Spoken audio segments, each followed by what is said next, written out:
রাজশাহীর ঐতিহ্যবাহী কেন্দ্রীয় উদ্যান ও চিড়িয়াখানাকে আধুনিকায়ন করে সাফারি পার্কের আওতায় এনে নতুনভাবে গড়ে তোলা হবে। সকালে চিড়িয়াখানাটি পরিদর্শন শেষে একথা জানিয়েছেন মৎস্য ও প্রাণী সম্পদ প্রতিমন্ত্রী সুলতান সালাউদ্দিন টোকো। তিনি বলেন, একসময় এটি বিনোদনের অন্যতম কেন্দ্র থাকলেও বিগত সরকারের অব্যবস্থাপনা ও দুর্নীতির কারণে এর ঐতিহ্য নষ্ট হয়েছে।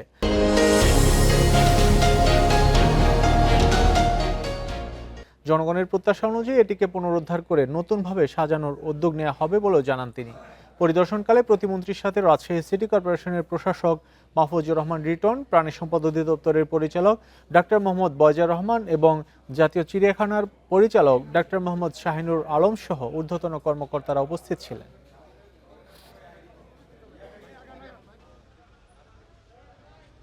জনগণের যে চাহিদা, যে চিন্তা, সেই অনুযায়ী আমরা এটাকে একটি সাফারি পার্কের আওতায় এনে আমরা কাজ করব।